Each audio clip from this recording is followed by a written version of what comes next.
Hey, pilgrims. Welcome back to Venture Pill. Yep. First, you'll hear about Aifleet, an Austin-based trucking company that uses AI to optimize routes and load planning, which just announced a $16.6 million Series B led by Tom Williams.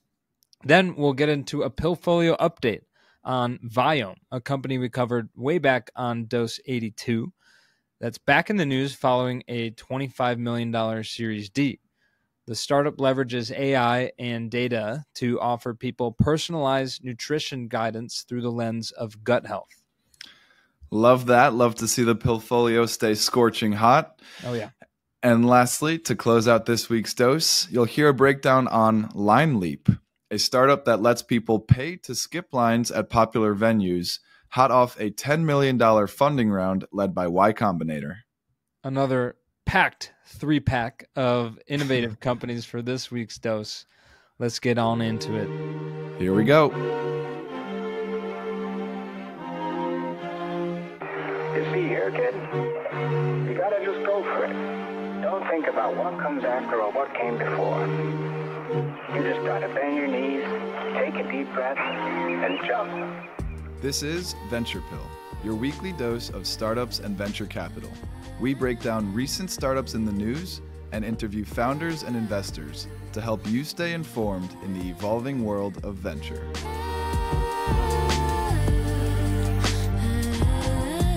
Okay, first up, we have Aifleet, which just announced a $16.6 million Series B led by Tom Williams. The round was also filled out by Volvo Group Venture Capital, Obvious Ventures, and Ibex Investors, and brings the company's total capital raised to nearly $50 million. Now, the Austin, Texas, hey now. Hey-o. Can I get a howdy ho yeah? How yeah, howdy. Anyway, the ATX-based technology-forward trucking company uses AI to optimize routes and load planning in real time, which makes scheduling much more efficient and reduces costs and the number of trucks needed out on the roads. Yep, love to see this action out of the Austin venture scene.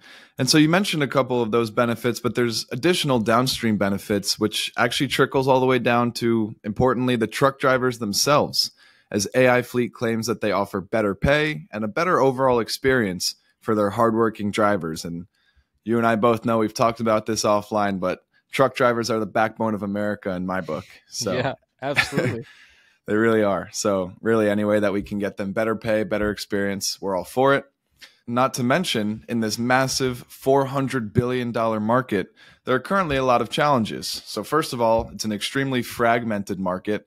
Even the biggest player in this space has less than 1% of the total market, which is pretty shocking. Mm-hmm.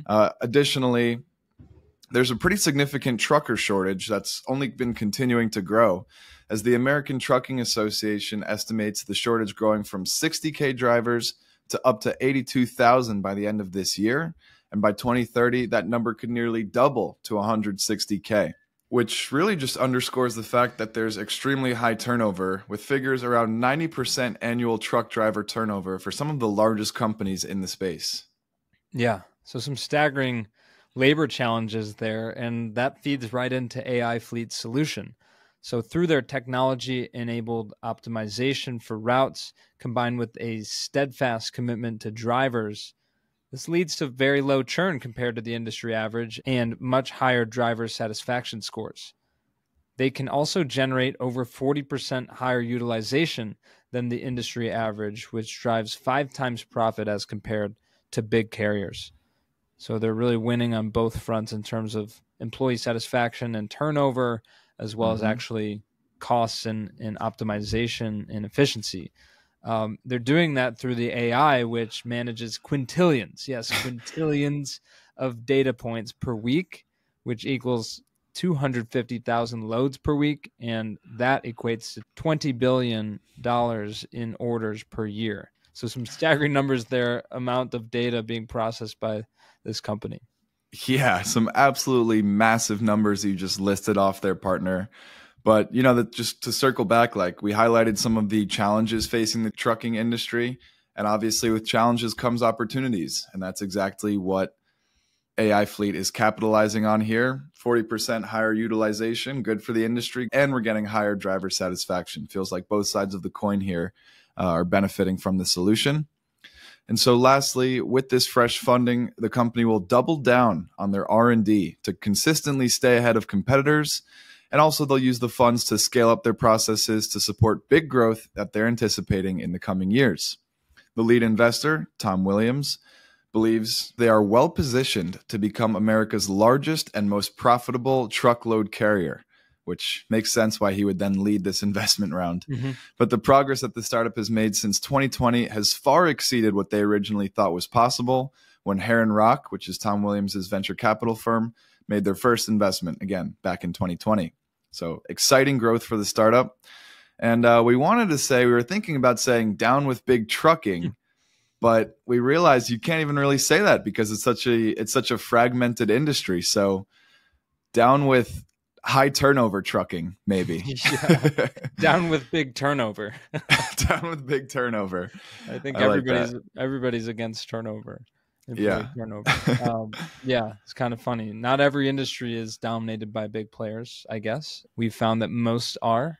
Where there's innovation, usually there's big players that haven't changed much, but happens to be a little bit different with trucking. So a cool industry we haven't really covered much, if at all. So glad to work that into this week's dose. Yeah, agreed. And again, when we're talking about a company that's processing quintillions of points of data points per week, they're onto something. Big data play, AI play, exciting technology, a lot to be excited for. Good find with this first company, partner. Yes, sir. And our next company of this week's dose is actually a Pillfolio update. Woo! Yeah. Not sure what that noise was, but me neither. I got it. It's the New York City traffic. There's a siren. Yeah, just a one-hitter siren. Okay. Yeah, but we got Viome back in the news, which we covered back on episode 82. If you want to take a listen back to that one and refresh yourself on what Viome's about when we covered them a little more than a year ago at this point. Wow. But they're announcing a $25 million Series D from existing investors, Khosla Ventures, Mark Benioff, and some others. The Bellevue, Washington-based longevity company uses the world's largest gene expression database and artificial intelligence to offer people personalized nutrition guidance through the lens of gut health. Yeah, and gut health and the microbiome at large have been hot topics in health innovation recently, definitely a trend that we've been noticing. And we've covered a couple other companies in pill history that are doing similar solutions to Viome, specifically Jonah, back from episode 95. And we also covered Function Health, which wasn't specifically on gut health, but still a similar approach to health and kind of flipping the model upside down. But anyway, to quote Jonas Schluter, a PhD assistant professor at NYU Langone, heyo, the research on the microbiome is moving fast toward unraveling its critical role in human health.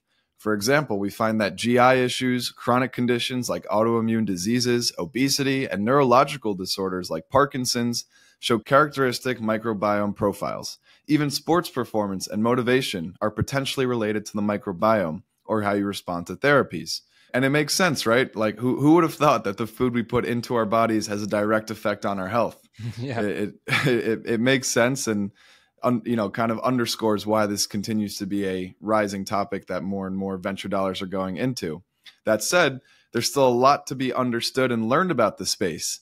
Yeah, kind of like how they always say that we know less about the ocean than we do space, or Right. like we know less about the human brain than we know about the ocean and about outer space. We know less about the microbiome than we do the human brain, space, and the ocean combined. Could be true. I love those comparisons about how little we know. Yeah, feels like a Snapple fact. Yeah, exactly.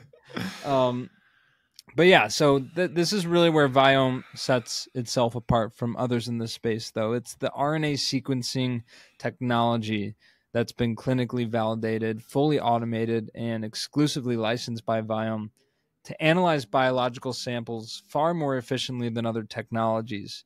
And you couple that with the company's database of RNA sequencing data, which is based on 600,000 samples from customers and clinical research participants. That's a formula for success. And we wanted to also get into a little bit of a traction update since last time. So when you last heard us talk about them, they had run about 350,000 tests for customers. That's up above 500,000 now in about a year's time. So impressive. And today they still boast more than 35 predictive models of chronic diseases, including diabetes, obesity, depression, IBS, and IBD, and has that FDA breakthrough device designation for its ability to detect early stage cancer in the mouth and throat using saliva with 95% specificity, 90% sensitivity. So that's still something that they boast, and that has only grown more significant since we last talked about the company. Yeah, no, some impressive traction and developments. And with that and this fresh round of funding, Viome will invest in its diagnostics division. They've also appointed former Amazon SVP and Samsung Chief Digital Officer Kal Rahman as COO. He seems qualified, who will help lead this effort. And so the plan here is for Viome to expand beyond just gut health and weight loss, as the company plans to spread their capabilities across preventative healthcare, a movement and trend that you and I have talked about extensively on the pill, even outside of health, right? Like preventative car maintenance and pet health. It's an interesting kind of approach that seems to be continuously applied to different industries. Yeah, I think you see a lot of industries that are very set in their ways. Healthcare is obviously a big one, in the pharmaceutical industry, and just the way that our healthcare system is set up to help you once you're sick, not to help you eat healthier and prevent those things, which would ultimately, I think many believe, reduce the burden and the costs associated with healthcare, especially that we see in the US. And so it's something that you and I are both passionate about. We've talked about with those other companies like Function and Jonah. Like, these are awesome companies that we get excited about to promote longevity, to have a more proactive approach for health, and just help people live longer, happier, healthier lives. It's pretty cool that VC plays such a big role in that and in flipping the healthcare system upside down, right? Yeah, no, it's exactly why we love VC in the first place, right? Driving such explosive, exciting growth, kind of, I think, putting people onto parts of technology and data that they just wouldn't previously be able to think of, really empowering people to take control of their health. Yeah, it's inspiring. And although it is inspiring and available to everybody, it isn't necessarily cheap. Some of these options and these companies that we're talking about, it's an investment, but you know, how much is too much money to invest in yourself and in living a long, healthy life? So if you're interested in Viome and what they offer, there's basically two options from what I could tell: the full body and just gut health. And so those go for $199 a month and $79.95 a month, respectively. So that adds up. But again, you know, you think about what's worth your investment. Right. You know, if you value your health and preventing disease and living a longer, happier, healthier life, you know, being able to play with your grandkids and their kids, I don't know how much money is too much money, right? Yeah, one of the easiest expenses to justify. And really, you know, while it's $199 a month or $79.95 a month, if you think about the whole approach of preventative healthcare or preventative anything, it's like basically spreading out the costs instead of waiting until you have one of those diseases or illnesses that we've covered above, or just that could come from a crappy diet. If you instead are actually assessing your gut health and checking in and seeing how what you eat affects your health otherwise, it's kind of just, instead of facing one huge cost with obviously our healthcare system, that could lead to be incredibly expensive. Instead of one lump sum, now you're kind of spreading it out with the intention of hopefully avoiding that massive expense down the line. Right. I mean, you could just whittle it down to straight up finances and costs and justify it that way. But then you have to think about also, you know, you would be avoiding a potentially deadly disease or life-changing disease, you know, and so that's the, I guess that's the ancillary benefit if we're just breaking it down that way. But yeah, I think, you know, people might see that that amount and be like, wow, that's like, I can't afford that. Like maybe not many people can afford it, but for those that can, I think is a smart investment. I'm curious about it.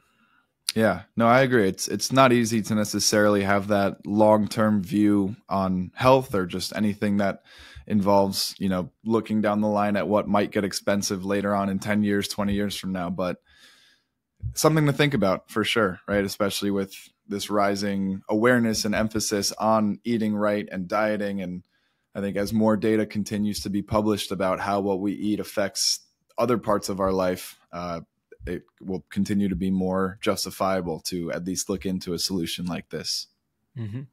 Okay, closing out this week's dose, we have LineLeap, a startup that lets people pay to skip lines at bars. Color me interested. That just secured $10 million in funding. The round was led by Y Combinator and included the Chainsmokers' very own Alex Paul, as well as a couple others. This latest round brings the company's total funding up to $25 million and boosts its valuation to $100 million. Incredible. Yeah. So we wanted to break down the origin story here. It's somewhat relatable to us. So we'll start there and then get into where they're at today. But the founding team was a group of 3 that met during their undergraduate years, one at University of Wisconsin, go Badgers, and 2 at the University of Michigan. Visited Ann Arbor, and our Longhorns took care of business, but we had a good time. Great So good people. Yeah, good people. Surprisingly, actually, good people. We were expecting much worse. Mm-hmm. Anyways, yeah. So they drafted a business plan and built a website back in college, and officially launched the app on a frigid February night in Madison, where temperatures dropped to -5 degrees. Sounds fun, but the concept here was related to that. Obviously, people didn't want to wait in long lines in the bars outside during temperatures like that, so it was an immediate hit. Yeah, makes sense, right? When you're waiting to, first of all, appreciate the commitment to wanting to go out, leave your home at all, especially to a bar in -5. But kudos to the University of Wisconsin. It's a different breed out there. Yeah. But yeah, kind of just like a perfect fit for this concept. And obviously the Michigan undergraduate founders had a similar concept in Michigan where it gets frigid as well. But it's like a perfect opportunity to be like, hey, you want to skip the line, pay $5 and get in. I think you'll get a lot of interest on that. And so, motivated by their initial success on that frigid February night, the founders spent the next few years traveling from college town to college town, pitching the app to bars and trying to expand their user base, get some ambassadors. And so, yeah, they chose to focus on college bars as their first key customer segment, which actually ended up being a pretty key differentiator amongst themselves and other line skipping services out there. Obviously, at least for me, a product that comes to mind is like the Disney Flash Pass back in the day at Disney World, right? You get to cut the line, although sometimes it feels like the bigger line is in the Flash Pass line somehow. But yeah, they chose to focus in on that college bar segment and kind of your classic scrappy startup founding story. During those early years, they were bootstrapping, sleeping in motels, sleeping in cars, sneaking into your local YMCA for a quick shower, just hustling in every sense of the word to convince venues to partner with them. And eventually, their hard work paid off as they were accepted into Y Combinator's summer 2019 cohort, which gave them a boost in visibility, as well as obviously they secured some funding and some great mentorship and all the other benefits that come with Y Combinator's programs. Yeah, an inspiring story, kind of a classic type of story you think of when you think of college founders, just kind of grinding and making it. It's cool. I do have to say, on the Disney line skipping thing, you also have to mention, and I talk about this with some of my friends sometimes, but you have to mention TSA PreCheck, Clear. Yep. Like there's other ones out there, and I have a theory that I don't have TSA PreCheck right now. I haven't really found a need for it, but sometimes I like to race my friends that are going through pre-check and see if it's a close call. It's kind of an interesting dynamic at play there where, well, what happens if everybody uses that app? Then what happens to the regular line? Right. Or with LineLeap here, what happens is it just a bidding war, or what if everybody pays for it? Then there's just a line of people that have paid. Like, so it's just true. kind of interesting. What's that like critical mass and how that works out with the math? Yeah. Let me just circle back on your TSA pre-check comment, because you and I have, flown a couple places together, but gone to the airport together. And I will bat for TSA pre-check. That's definitely a hill that I stand on. And I don't think it was that close of a call, partner, from from what I remember. No, I was waiting for you. I was waiting for you for ages. I had already gotten my sandwich. I had my feet up, drinking a beer. That's not how I remember it. But yeah. No, it's just one of those things I hold on to for fun to make the TSA pre-check people mad. I don't actually believe that, but anyways, maybe you'll see me getting pre-check here soon. Back on track here. Some growth and traction, really impressive. Fast forward to today, LineLeap has scaled significantly. They've got headquarters in New York City, team of 40 employees, over 1 million users. They've got partnerships with more than 400 college bars today, and they're projected to process over $30 million in payments this year. So just really legitimate success there over the last 5-6 years. Congrats to the team. Yeah, big congrats. That is incredible growth. Breaking down the company to ourselves, it's kind of one of those startups that's just like so simple. How did no one think of this? We've seen it with the Disney Fast Pass and pre-check, whatever it may be. But it feels like it's so simple it wouldn't even work. But here, the proof is in the pudding, so to speak. Over 1 million users, lots of partnerships, really exciting stuff for LineLeap. So just getting into how it works, LineLeap's app allows users to pay for skip the line passes at participating venues. So it's not just college bars anymore. The app also enables users to purchase concert tickets, pay cover charges, pre-order drinks, reserve VIP tables or bottle service at a club. So expanding beyond that first college bar market, which was their first segment that they targeted. Payments are made through the app seamlessly via Venmo, PayPal, Apple Pay, credit card, your payment method of choice. Additionally, users are notified about special events and promotions through notifications and emails. And on the flip side, venue owners benefit from dashboards that display transaction reports with analytics and data, giving them valuable insights into customer behavior. So kind of beneficial for both the customers like you and I who might be trying to get into a bar, and the bar owners who also want more insights into the type of clientele that steps into their establishments. Yeah, it's pretty genius. And there's a social component too. So users can add contacts to see where their friends have checked in, quote unquote, and earn points for completing tasks like taking a photo at the venue. These points can then be redeemed for skip the line passes and other rewards. So they're kind of creating this ecosystem and a network and a community, building that in. I wonder how much that part is used, but it's pretty genius because people don't really want to pay, but if they can do something that benefits the business to then skip the line, I think, college students especially, that they'll get on that for sure. Yeah, no, 100%. And just cool to be able to follow your friends, see what bars, I had some friends at Madison, Wisconsin. I know you did too. So just like being able to see the different venues that people are going to, it's kind of a cool social component. And so touching up on their revenue model, how does LineLeap make money? They generate revenue by charging convenience fees similar to Ticketmaster for passes purchased through the app. And additionally, on the flip side, the company collects fees from venues on quote unquote newfound revenue, which is essentially income they wouldn't have generated without LineLeap. So such as skip the line pass sales, of course. So kind of cool. They're generating revenue both on users like you and I who would be paying for these passes, and then also collecting money from the venue on the flip side. So kind of a pretty smart double-edged sword that they got going on the revenue model. Yeah, absolutely. And so wrapping this up with its latest funding, LineLeap plans to extend the footprint beyond college bars and into more venues with the broader nightlife and entertainment industry, including clubs, like you mentioned, expanding that a little bit more. And they're also working on new in-app features and developing a full-scale customer relationship management or CRM platform tailored for bars and entertainment venues. I would guess that that is what these investors saw in the upside of this round, is expanding to really more business to business rather than business to consumer. Obviously, they built a strong community, that 1 million users, and the 400 bars. I'm sure they're looking to expand that and their offerings to those bars and venues. So an exciting opportunity ahead for them to take that next step in the growth journey.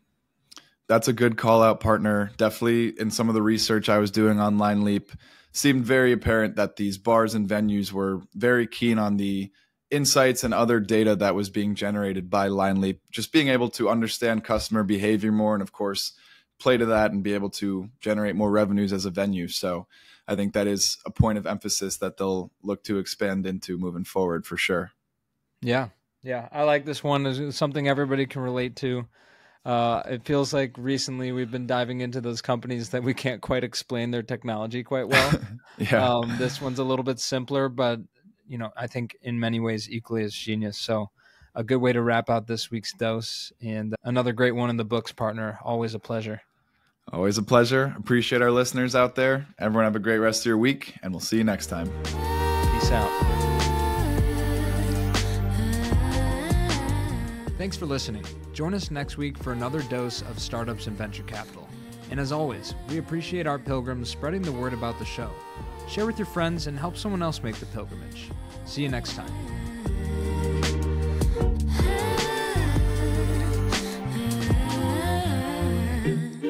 She told me that she only bumps my music when she's lonely. Thinks my vibe's a little low-key, okie dokie, that's alright, but wait, I don't know how to do